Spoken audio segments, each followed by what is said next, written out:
നമസ്കാരം. പാലക്കാട് ഉപതെരഞ്ഞെടുപ്പ് സമയത്ത് ഏറെ വിവാദമായ സംഭവമായിരുന്നു നീലപ്പെട്ടി വിവാദം.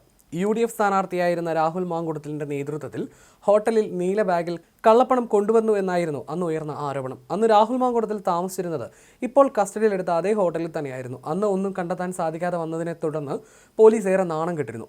എന്നാൽ ഇത്തവണ പോലീസിന്റെ നീക്കം പഴുതടച്ചായിരുന്നു. വിവരം ചോരാൻ സാധ്യതയുള്ള വഴികളൊക്കെ അടച്ചുകൊണ്ടായിരുന്നു പോലീസിന്റെ നീക്കങ്ങൾ. അതീവ രഹസ്യമായിട്ടായിരുന്നു പോലീസ് നീക്കങ്ങളെല്ലാം നടത്തിയത്. ഇതിനൊടുവിൽ രാഹുലിനെ കസ്റ്റഡിയിലെടുക്കാനും പോലീസിന് സാധിച്ചു. ശനിയാഴ്ച രാത്രി 12:30 പാലക്കാട് KPM റീജൻസിയിൽ നിന്നും രാഹുലിനെ കസ്റ്റഡിയിലെടുക്കുന്നത്. ഇതിനുള്ള ഒരുക്കങ്ങൾ വൈകുന്നേരം തന്നെ തുടങ്ങിയിരുന്നതായിട്ടാണ് സൂചന. രാത്രി 10 മണി മുതൽ ജില്ലയിലെ പ്രധാന പോലീസ് ഉദ്യോഗസ്ഥരെയൊന്നും ഫോണിൽ കിട്ടിയിരുന്നില്ല. രാഹുലിന്റെ ഡ്രൈവറും സഹായിയും ഉൾപ്പെടെ പോയ ശേഷമായിരുന്നു പോലീസിന്റെ നടപടി. പുതിയ പരാതിയോടെ നിലവിൽ രാഹുലിനെതിരെ 3 കേസുകളാണ് നിലവിലെടുത്തിരിക്കുന്നത്. ആദ്യ കേസിൽ ഹൈക്കോടതി രാഹുലിന്റെ അറസ്റ്റ് തടഞ്ഞിരുന്നു. രണ്ടാം കേസിൽ വിചാരണ കോടതി മുൻകൂർ ജാമ്യം അനുവദിച്ചിരുന്നു. ഹോട്ടലിൽ നിന്ന് അർദ്ധരാത്രി 12:30 പോലീസ് കസ്റ്റഡിയിലെടുക്കുന്നത്. അതീവ രഹസ്യമായി എത്തിയ പോലീസ് കസ്റ്റഡിയിലെടുത്തതിന് പിന്നാലെ രാഹുലുമായി പാലക്കാട് വിട്ടു. മുറിയിൽ നിന്ന് പുറത്തിറങ്ങാൻ രാഹുൽ മാങ്കുടത്തിൽ ആദ്യം വിസമ്മതിച്ചെങ്കിലും പിന്നെ വഴങ്ങുകയായിരുന്നു. പത്തനംതിട്ട പോലീസാണ് പാലക്കാടെത്തി രാഹുലിനെ കസ്റ്റഡിയിലെടുത്തിരിക്കുന്നത്. ഇതിനുശേഷം രാഹുലിനെ പത്തനംതിട്ട AR ക്യാമ്പിലെത്തിച്ച് അറസ്റ്റ് രേഖപ്പെടുത്തുകയും ചെയ്തു.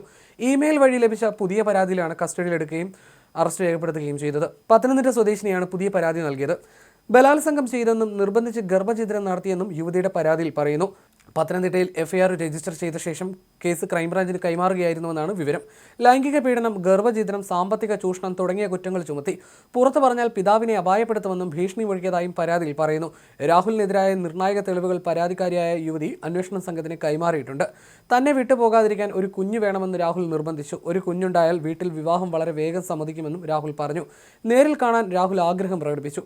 റെസ്റ്റോറന്റിൽ കാണാമെന്ന് പറഞ്ഞപ്പോൾ പൊതുപ്രവർത്തകനായതിനാൽ പൊതുവിടത്തിൽ കാണാനാകില്ലെന്ന് പറഞ്ഞു. ഒരു ഹോട്ടലിന്റെ പേര് നിർദ്ദേശിച്ച് അവിടെ റൂം ബുക്ക് ചെയ്യാൻ പറഞ്ഞു.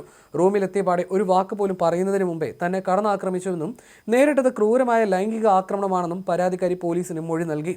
DNA പരിശോധനയ്ക്ക് യുവതി ഭ്രൂണം സൂക്ഷിച്ചിരുന്നു എന്നതടക്കമുള്ള വിവരങ്ങളും പുറത്തു വരുന്നുണ്ട്. എന്നാൽ DNA പരിശോധനയ്ക്ക് രാഹുൽ മാങ്കുടത്തിൽ തയ്യാറായിരുന്നില്ല എന്നാണ് പരാതിക്കാരി മൊഴി നൽകിയതെന്നുമാണ് വിവരം.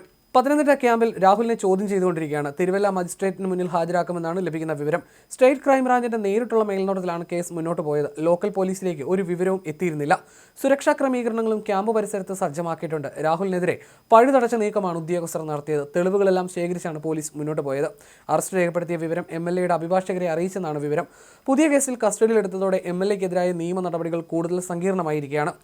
അതേസമയം രാഹുൽ മാങ്കുടത്തിനെതിരായ പരാതിയുമായി മുന്നോട്ട് പോകരുതെന്ന് BJP ജില്ലാ നേതൃത്വം ആവശ്യപ്പെട്ടതായി ഒന്നാമത്തെ പരാതിക്കാരിയുടെ ഭർത്താവ് ആരോപിച്ചിരുന്നു. തന്നെ പാർട്ടിയിൽ നിന്ന് പുറത്താക്കിയതിന് പിന്നിൽ ഗൂഢാലോചനയുണ്ട്. പുറത്താക്കുന്നതിന് മുൻപ് തന്നോട് വിശദീകരണം ചോദിക്കാൻ പോലും പാർട്ടി തയ്യാറായില്ലെന്ന് രാഹുലിനെതിരെ പരാതി നൽകിയ യുവതിയുടെ ഭർത്താവ് ആരോപിച്ചിരുന്നു. തദ്ദേശ തെരഞ്ഞെടുപ്പിൽ പ്രവർത്തിച്ചില്ലെന്ന് പറഞ്ഞാണ് തന്നെ പുറത്താക്കിയതെന്നാണ് പറയുന്നത്. എന്നാൽ തന്നോട് വിശദീകരണം പോലും ചോദിക്കാതെ പാർട്ടി ഏകപക്ഷീയമായി പുറത്താക്കിയായിരുന്നുവെന്നാണ് യുവതിയുടെ ഭർത്താവിൻ്റെ പരാതിയുമായി താൻ മുന്നോട്ട് പോകുമെന്ന് അറിയിച്ചതാണ് പ്രകോപനത്തിന് കാരണമെന്നും അദ്ദേഹം വിശദീകരിച്ചു. ഇതിനു പിന്നിൽ പാർട്ടിയിലെ ഒരു വിഭാഗത്തിന്റെ ഗൂഢാലോചനയുണ്ടെന്നും പുറത്താക്കൽ നടപടിക്കെതിരെ BJP സംസ്ഥാന അധ്യക്ഷൻ രാജീവ് ചന്ദ്രശേഖറിന് പരാതി നൽകുമെന്നും യുവാവ് വ്യക്തമാക്കിയിരുന്നു.